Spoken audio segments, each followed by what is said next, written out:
Support comes from Gemma, architects, planners, and designers seeking to bring joy to their clients and communities.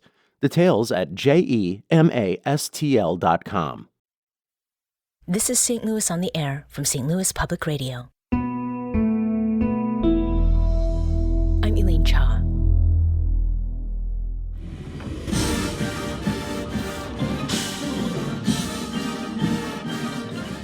What you just heard is the drum corps Boston Crusaders.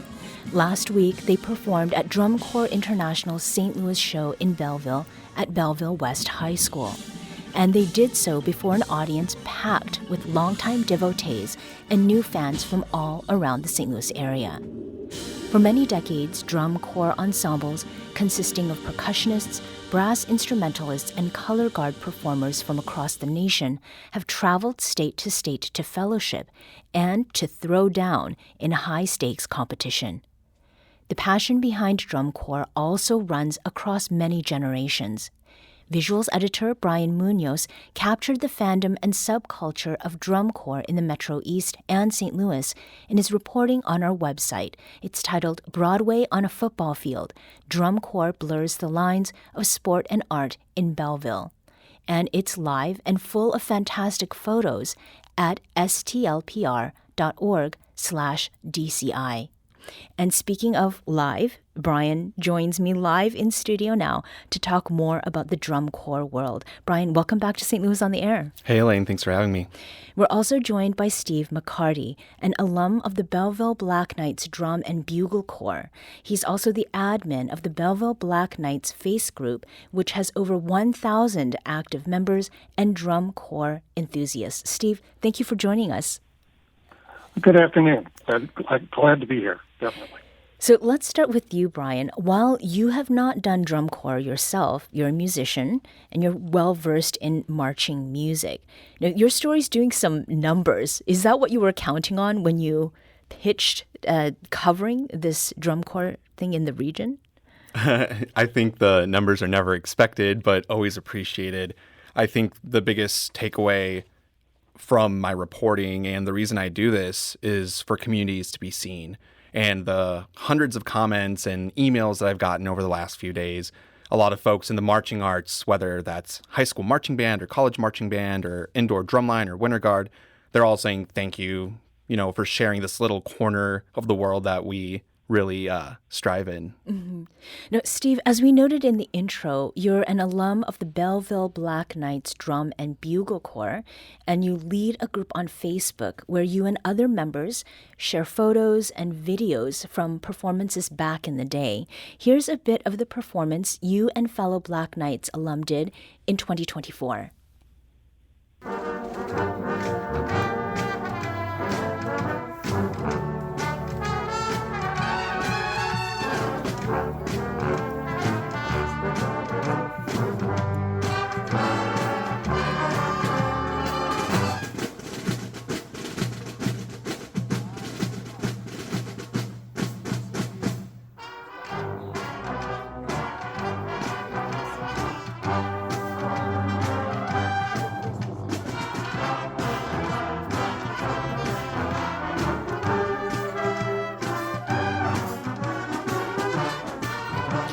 So, Steve, in a nutshell, when and how did you get involved in drum corps?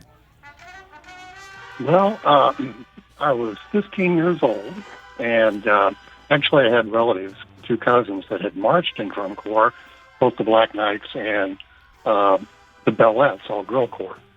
So at 15, I went and joined the Black Knights, and pretty exciting, met a lot of new people. We traveled, competed, and it got in my blood. I continued marching until my age out year, which was 1976. And then after that, I went and taught drum corps out of Pacific Northwest and in Canada. Finally came back to Belleville and ended up being the director of the Black Knights back in 1989. Mm-hmm. So, it's in my blood. Yeah. I mean, how did it get in your blood? I mean, what has kept you involved so deeply? Well, I think it's the camaraderie.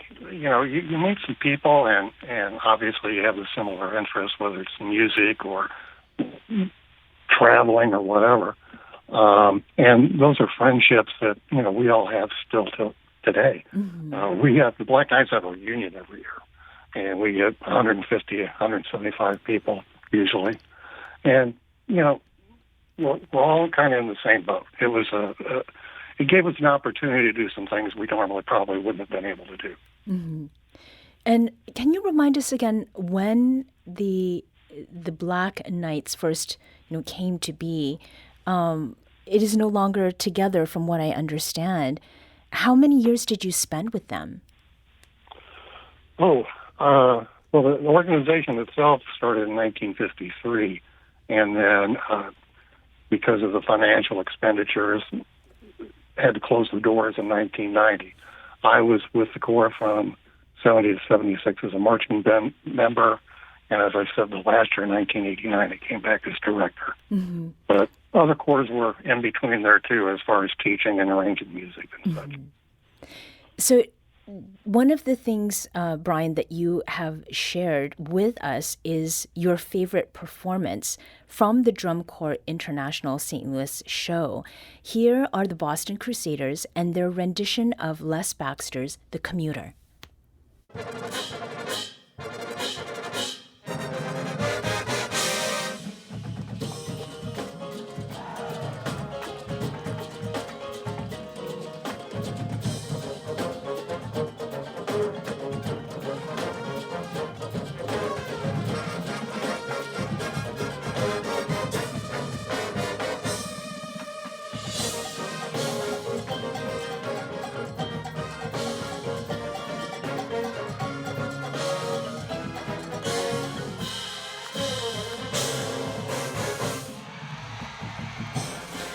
All right, so Brian, we hear what's happening. What did you see occurring?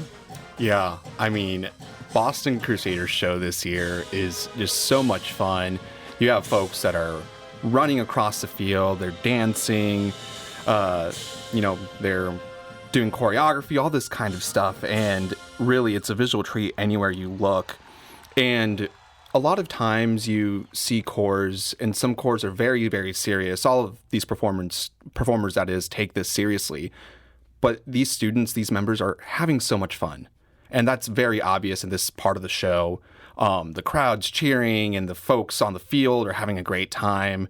And the brass is loud, the drums are loud. And we can sit here and talk about drum corps all day, but you really don't know what you're missing out on until you see it in person. Mm-hmm. Now, on St. Louis Public Radio's Facebook page, there's a comment left by Justin Bittner, and it reads, "I took my son to last Tuesday's show, not knowing anything about drum corps, and it blew my socks off." Steve, is sock loss a common first impression among newbies to drum corps? It's absolutely. And as Brian said, you have to be there. You have to experience it live and in your face. That's basically what it boils down to. It's incredible what these people can do. Their performances are always great. They're just, it's fantastic. Mm-hmm. And we can talk all day about it, but until you actually go and see it or watch it, you're never going to see what it really is. You'll walk away, and yes, you will have no socks because they will be blown. So we should go maybe without socks. That might be a great idea. What other reactions have you heard from people, Brian, about their first drum corps experience? Yeah, I spoke with a ton of people at the drum corps show over in Belleville last week.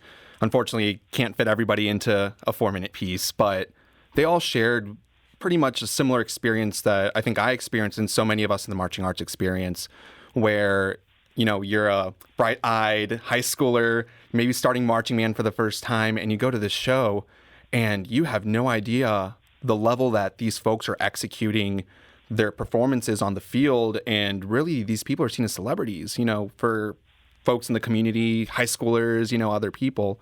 So a lot of similar experiences, a lot of folks being inspired by drum corps to join the marching arts, and many people later go on to march drum corps. And it's not just music majors, it's folks from across disciplines. folks that love the energy from performing, from the crowd, and folks that are looking to make lifelong friends. Now, as with anything that has a following, there are changes over time. Evolution, some would say, others might use other terms. But overall, Steve, how is it that drum corps has changed over the years from your perspective? Well, it's changed drastically. You've got to remember that the old drum and bugle corps started probably in the 30s, and that's exactly what they were, drums and, no-valve bugles. Throughout the years, it's gotten a little bit more sophisticated. Then they threw a valve on a bugle, then they threw a valve on a rotary, then they threw two valves on there, and now we're at the point where we have normal instruments, which is three-valve E-flat instruments that kids in band can play. The level's just gone up through the roof, and that's why it's as exciting as it is today. Mm-hmm. But that's taken time, and of course, you'll have people that go, "Oh, well, that's not drum corps," but it is. It's always progressed. It's over those many years, there's always been something new, because there's always been a large group of instructors that would, work outside of the box. They were very innovative, and they helped do some things that changed the actual activity for the better. And here we are today, and it'll probably change again down the road. Are there any performances in your memory, Steve, that stand out as being particularly exciting or point to that innovation that you were talking about? Oh, there's so many. And I have so many different... Boston's great. Blue Coats are great. We want to go old school.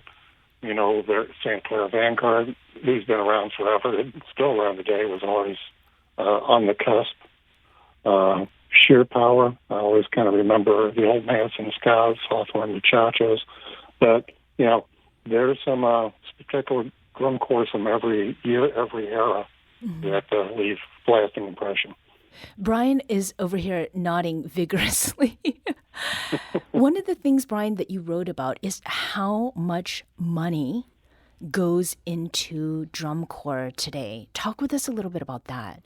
Absolutely. So I dug into some of the financials that were posted publicly, and in speaking with the Boston Crusaders executive director, he shared, their summer costs anywhere from $2 to $3 million to execute. When you think about a drum corps show, you probably have 6 or 7 corps. Most of them have budgets in or around that range, if not a little less. So for your ticket price, you're getting a lot of bang for your buck. I think when you look at professional theater productions or dance productions, you get, into some of these larger budgets. So it's not, I think, out of the question, that it reaches that point. Then you take into account things like inflation, gas prices for, traveling with 6 buses and 2 trailers and any number of other auxiliary vehicles. It adds up pretty quick. Mm-hmm. Is that a barrier to entry, or is this just a reflection of what it takes to put on the kinds of performances that, even from someone's first experience, really makes it unforgettable? I think it's both. I see it a lot as like youth organized sports in a way that is, where there's fundraising that has to be done, but it can be a barrier. Some of these tuitions are $4,000, $5,000, $6,000, but people find a way to make it happen. And I think the directors and the different organizations want to make sure people are getting paid fairly and, at market rate for what they're doing, and what they're doing is amazing. Mm-hmm. And speaking of a way in, Steve, for those who are interested in getting involved in drum corps and maybe learning about an upcoming show, do you have any recommendations? The best thing to probably do is go to Drum Corps International website. There's always information on shows. There is a list of all the corps that are active. You can go to that particular corps and look at audition information. They hold auditions usually. It'll be happening pretty soon here now that the season's almost over. Mm-hmm. But they hold auditions throughout the country. So that's probably the best place to start. And you can pretty much find any drum corps you want in there and take a look and see what they have to offer. Mm-hmm. And as for the Black Knights in Belleville, very briefly, what makes remembering what that drum corps did so special? We were always pretty entertaining. We had very good competitive years. We had some down years. It comes in cycles, and I think that happens with a lot of drum corps. But for me, it was just performing in front of the audiences. There's nothing like being out there on the field, and as Brian can attest from the show last week, having the crowd screaming and hollering for you, it's a pretty good feeling, and it makes you feel like all the work you put in has been worth it. Mm-hmm. Steve McCarty is an alum of the Belleville Black Knights Drum and Bugle Corps and the admin of the Belleville Black Knights Facebook group, and Brian Munoz is STLPR's visuals editor. Brian and Steve, thank you so much for joining us today. Thank you. Thank you. You can check out more sounds and photos in Brian's drum corps feature, which you can find at stlpr.org/DCI.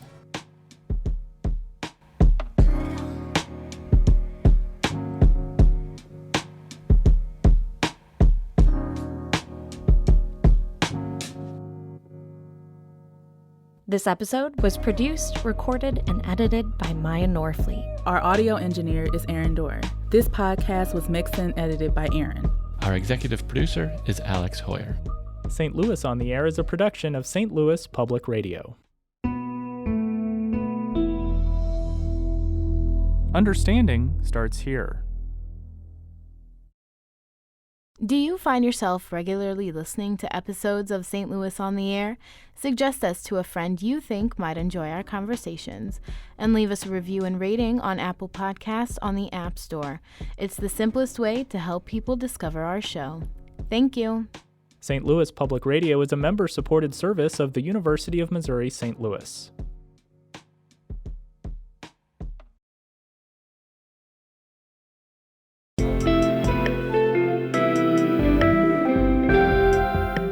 The Gateway brings you the day's news each weekday from around the St. Louis region and the state capitals in Jefferson City. Our schools are accredited.